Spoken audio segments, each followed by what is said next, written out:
Hai guys, sekarang kita mau ke Stirling Castle dan kita berjalan menanjak tinggi sekali. God, harus kuat.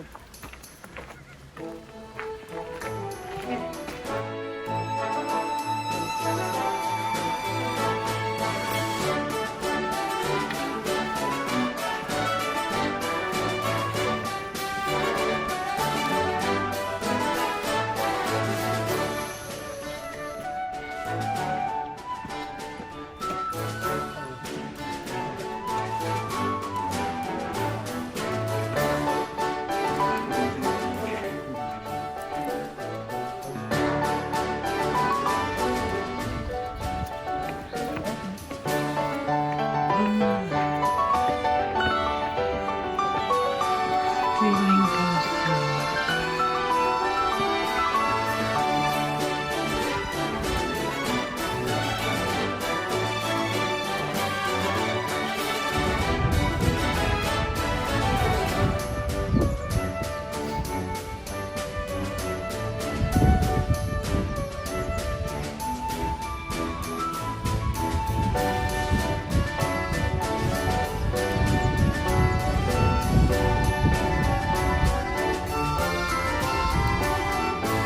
Oke guys, sekarang saya dan Simon tiba di Stirling Castle. Dan tuh ya sudah banyak turis-turis datang ke sini. Oke guys, kita jalan lagi.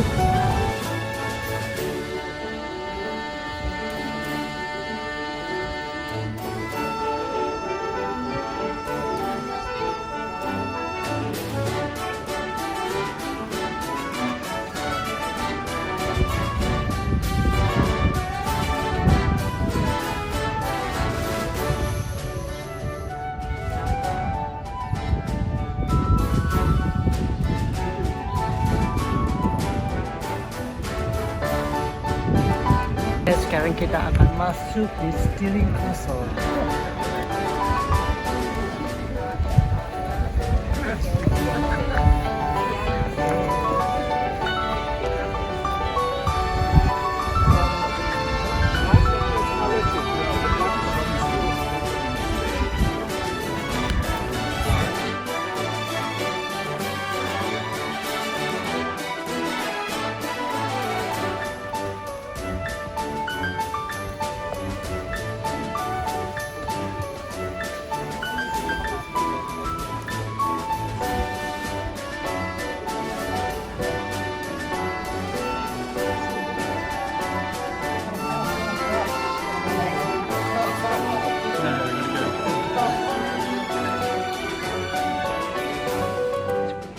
Buy tiket, Simon, buy tiket.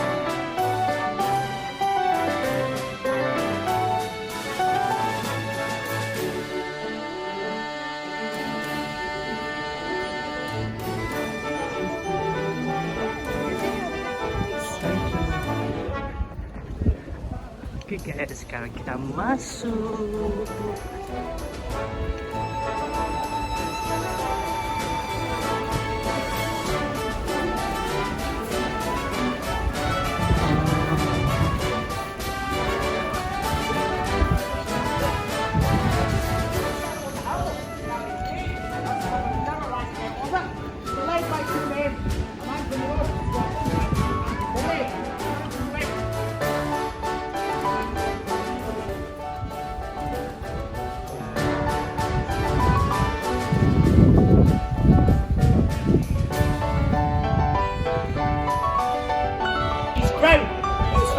Our belt for someone who knows to wear. Congratulating customers on the part of Scots. Make sure that you thank and you thank you for them for their work. From the neighbour. Just say Marilla, not the one who's going to commander. And I told you on his back. He sees the line of boy and he loses his stomach to the fight. The others are still in breaking the shoe.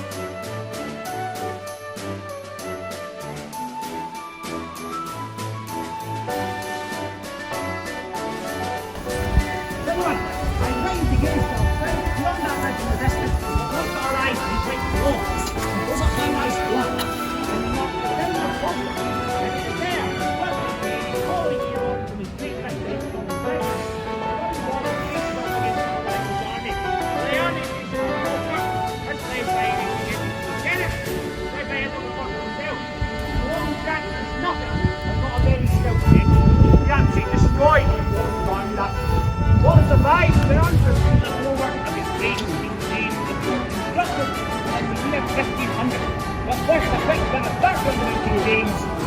man without serving or something. He's one of the most significant kings of Scots who ever lived. He was a true Renaissance monarch. He spoke 8 languages. He was a patron of the arts and the sciences. He was a builder king, not just here at Stirling, but the length and breadth of his realm.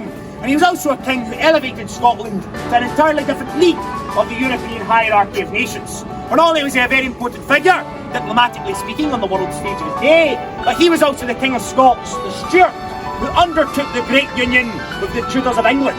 He was the king who married Margaret Tudor, English princess, daughter of Henry VII, sister of Henry VIII. A very important dynastic moment in British history, but ever after known as the marriage of the Thistle and the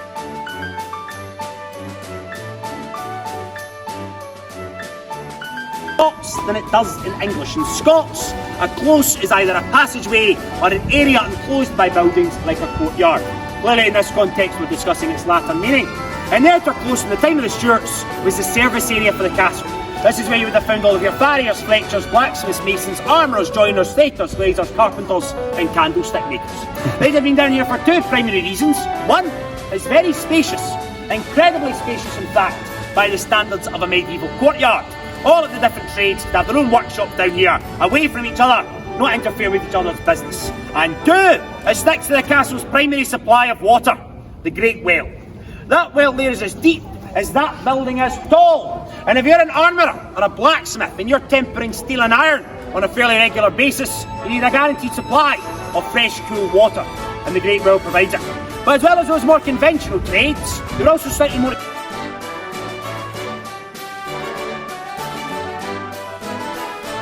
British history. For the year preceding 1689, 1688 is one of the all-time most important years in British history. For in that year a king is deposed.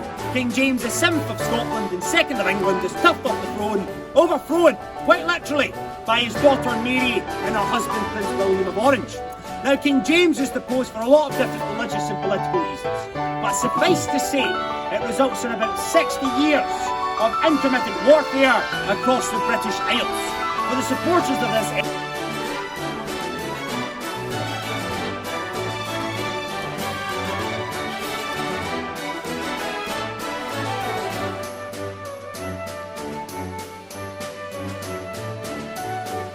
sergeant, his girlfriend and a cover boy.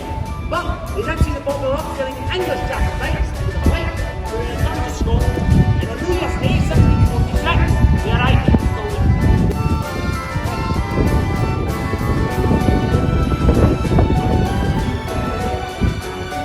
Northgate.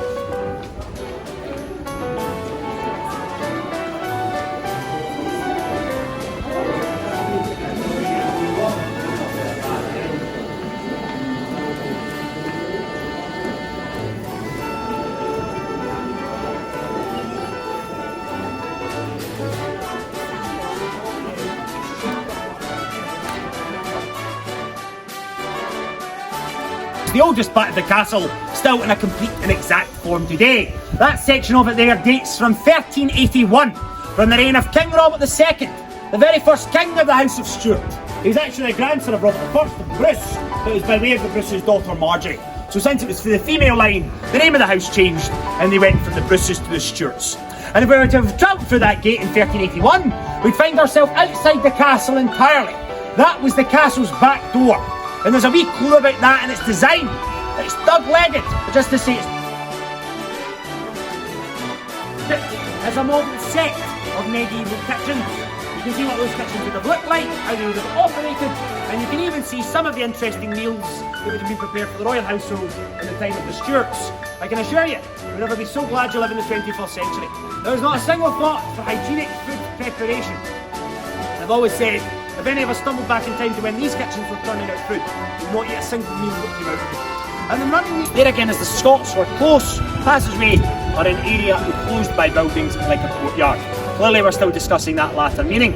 And if you look around us at the buildings which enclose us, you see the finest collection of royal buildings anywhere in Scotland. In my own humble opinion, they compare favourably with anywhere in the British Isles.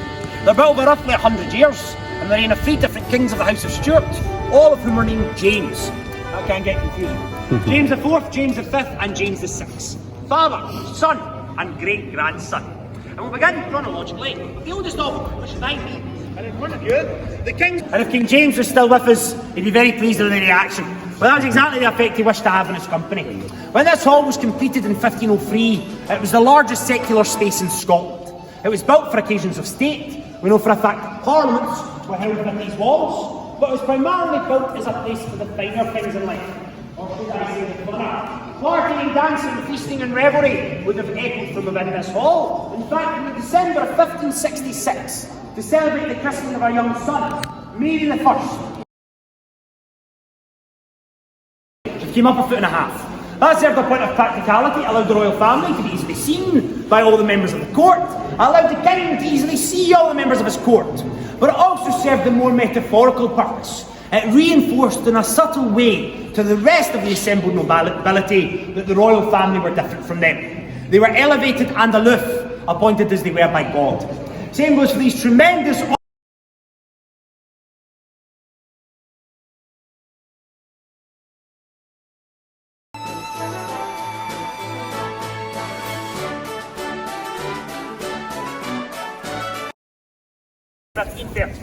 But in the mid-1530s, King James V had a bit of a problem, for he did not have an heir, but he did not have a wife.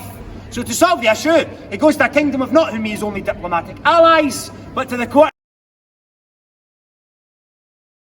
He comes away in January 1537 with the hand in marriage of no less a prestigious a bride than the King of France's own daughter, Madeleine de Valois. James must have been cock-a-hoop.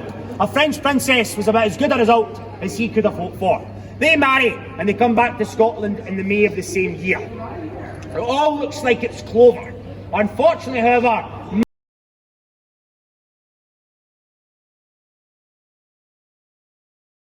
here at Stirling Castle, the chapel of St Michael and the Blessed Mary. And it was in this chapel, on the 9th of September 1543, that young Mary was carried across through the vestibule and up to the high altar for her coronation as Queen of Scots. Now, from the reign of James I onwards, all of the Stewart monarchs had came to the throne in their minority.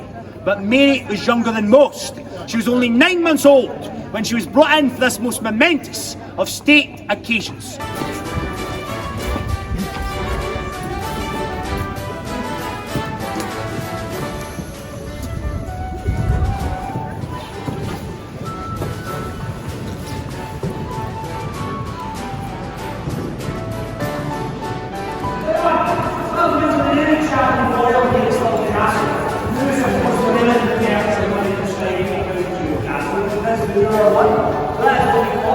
As I said, I'm inflicting many more at a great expense and a great deal of speed.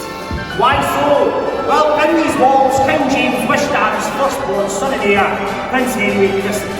As important an occasion as that was for the king, a royal christening, it wasn't quite the whole story, because it wasn't just a battle.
Okay guys, thank you for watching. Don't forget like and comment.